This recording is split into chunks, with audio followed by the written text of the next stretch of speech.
it's the Daily Shooter, and it's time for my full review of the MagPul Mbus Pro 45-degree offset sights. I've had these offset sights on the rifle now for about 500 rounds. I've let other people shoot through them as well so I can get their opinion on how they felt about the transition, and I think it's time to do the full review, give you guys my honest opinion about these.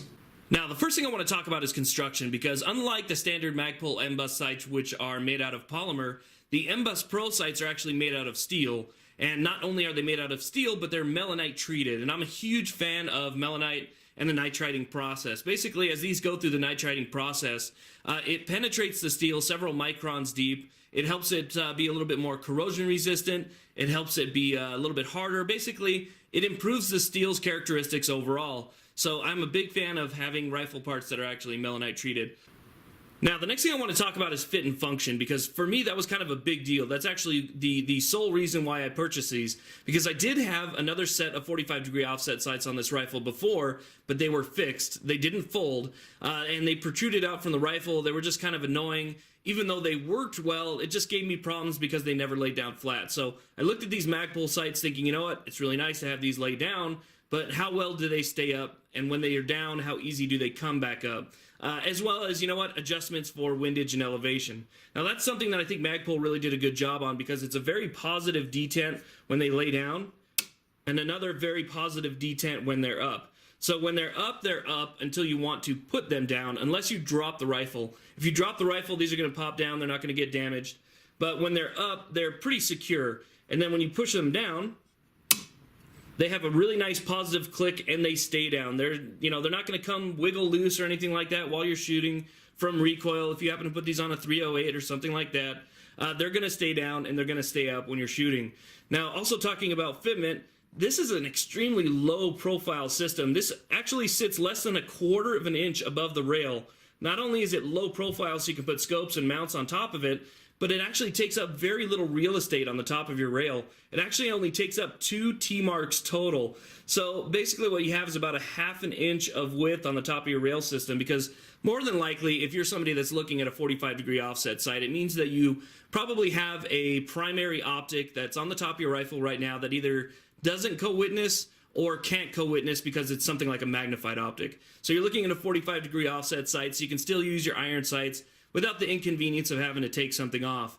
So that's something you want to do. You don't want to have this take up too much rail space, and you don't want it to be very high. You want it to be low profile, and that's something that they did.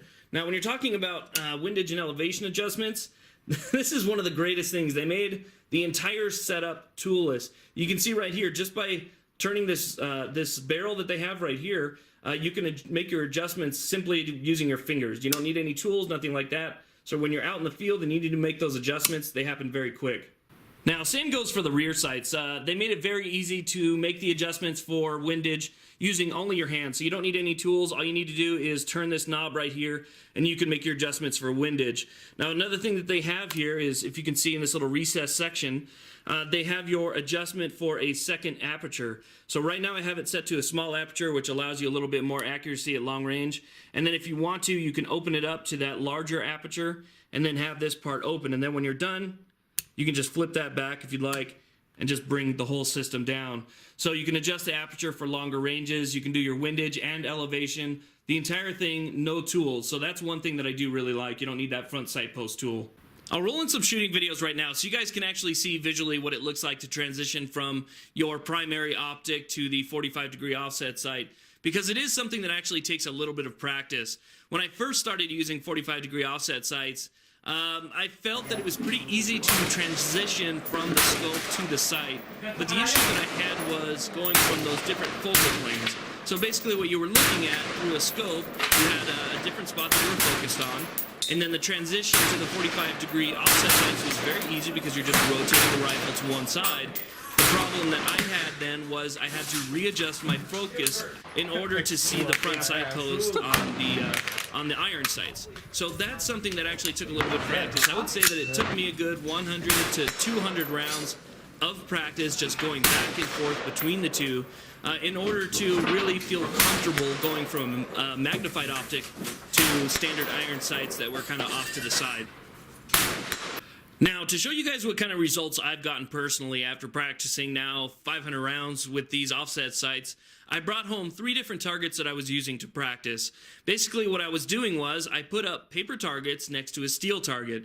I would take 1 or 2 shots using the magnified optic onto the steel target. I would then transition to my offset sights and take those shots on the paper. That way, I had a physical representation of the shots that I was taking simply with the offset sights and from transferring back and forth. So basically it would be 1, 2 shots on the steel, transition, 1, 2 shots onto paper, and so forth. So I'll share with you guys those results that I had so far. Now, these targets are in no particular order. These are just 3 targets that I use throughout the day in order to practice my transition from the magnified optic to the iron sights. Now, like I said before, all of these shots were taken at 100 yards, which was equal to what I was looking at through my magnified optic. So basically, a couple shots rang on steel, and then here are my results that you can see on paper using only the iron sights. So now, if you guys know, when you're using iron sights at a distance, the front sight post actually covers up about 3 to 4 MOA. So you're looking at about 4 of these squares that I was having an issue with because it's covered up by that front sight post. Now, I do want to thank Easy to See Targets, Easy to See Targets, for donating these targets. The orange around this target actually helped me a lot, given the fact that the front sight post is black. It still allowed me to see the target, so I do credit that for helping me a little bit. But you can see, even using the iron sights, I did end up with pretty good shots all around the orange area. I did have a couple flyers. I may have missed the paper once or twice, but for the majority of the shots that I took through my transitions, you can see that they did land in the orange section. I just kept going all day. I mean, that's all part of practicing, right? Just practice, practice, practice. And here is another one of my targets. You can see that, again, I had the majority of them that were in the orange. And I did have some that were in the white. You know, that's one of the things that you kind of have a hard time when you're first practicing with these, is your focus transition between the 2 different sights. So you do have to work on that, but still the results I think are pretty good. You're not going to get super accurate groups using that. I mean, I'm not that great of a shooter, but you're not going to get super accurate groups if you're somebody like me who's just, an average shooter. And then on to my 3rd target. I think this was right before they called cold range. But anyway, you can see I did have one that hit pretty much dead center, so that made me feel pretty good right there. The transition isn't that hard. Like I said, this is a review of the MagPul sights, and I will tell you one thing about the MagPul sights. The MagPul sights have a very small aperture. The aperture, when you're using it for long range, is tiny. Therefore, the transition is even more difficult when you're using the smaller aperture. If that's something that's difficult for you, I would open it up, use the larger aperture when you're practicing your first shots, when you're trying 45-degree offset sights.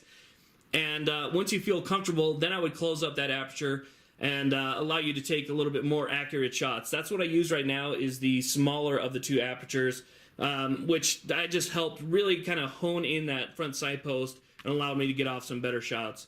Now, if you guys are wondering what kind of ammo I was using kinetic range ammo. This is some ammunition that they sent to me for testing, and I've been extremely happy with it so far. It's very accurate ammunition. This particular one is a 75 grain match trainer round, so very nice stuff. If you guys are interested, check out kinetic range ammunition. I'll put a link in the description box. But this is what I've been using, and I've been getting really nice, accurate results. Now, my overall opinion about these MagPul offset sights is I absolutely love them. I don't have anything negative to say. They just work really well. They're made really well. I've let several of my buddies try them out. They all like them as well. They're extremely accurate. And here's the crazy thing. I've never, ever had to zero these in. They were actually straight out of the box, dead on at 100 yards. So I've never had to make any adjustments to the windage or elevation. Like I said, it just came out of the box. Not an issue. So if this is something you guys have been interested in, I would definitely say check them out. They are worth the money, and just a lot of fun, and allow you to have, like I said, 2 different sets of sights, your primary optic and your backup sights, without having to take anything off. So the convenience is definitely there.